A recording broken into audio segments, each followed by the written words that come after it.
রাম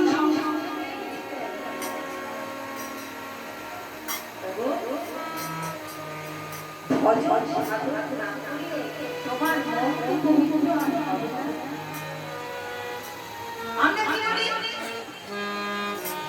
অপবিত্র আমরা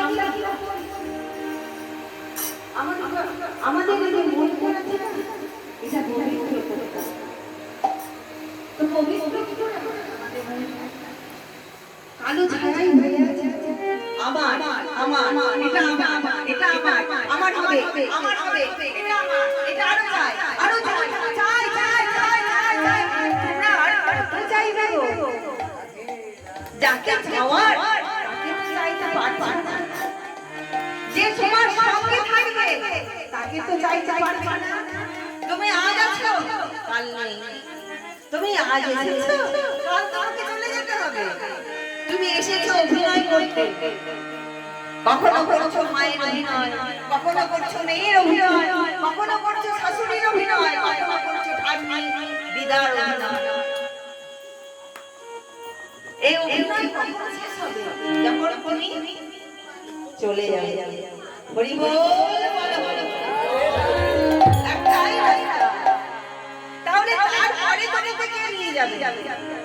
84 লক্ষ একটা জন্ম একটা মানবের এই আপনার 84 লক্ষ বার জন্ম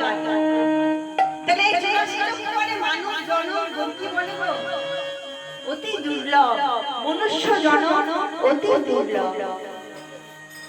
এই জন্মটা মানুষ পেয়েছি আমরা পরের জন্মে মানুষ না কোন গানে গেছে যে আমরা পরের জন্মে মানুষ হব তাহলে এই মানুষ জন্ম নিয়ে আমরা কি করলাম আমরা কি করলাম সেটা দেখবে মা প্রার্থনা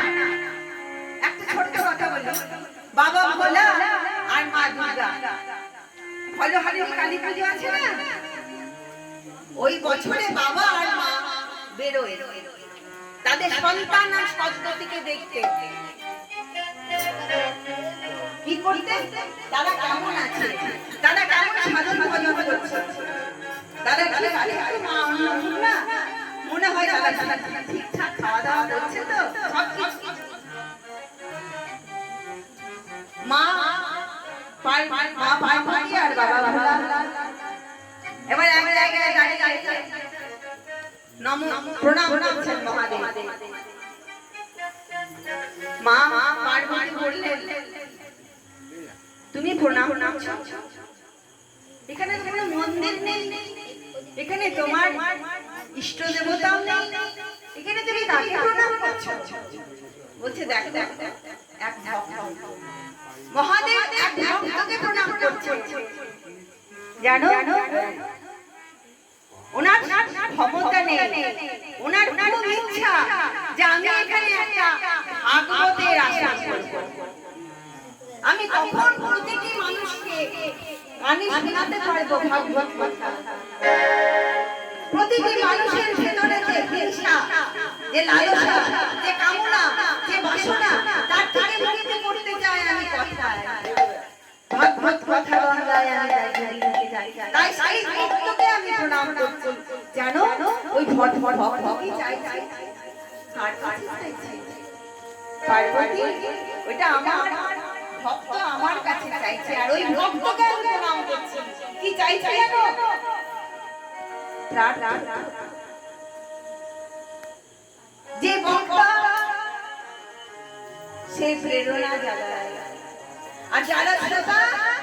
তারা প্রার্থনা জানায় প্রার্থনা কি বলছে প্রার্থনা প্রভু আমার একটাই প্রার্থনা তুমি আমার এমন দৃষ্টি দাও আমি আমার দোষটা বুঝতে পারি নিজের দোষ নিজে দেখতে পাই না দিনে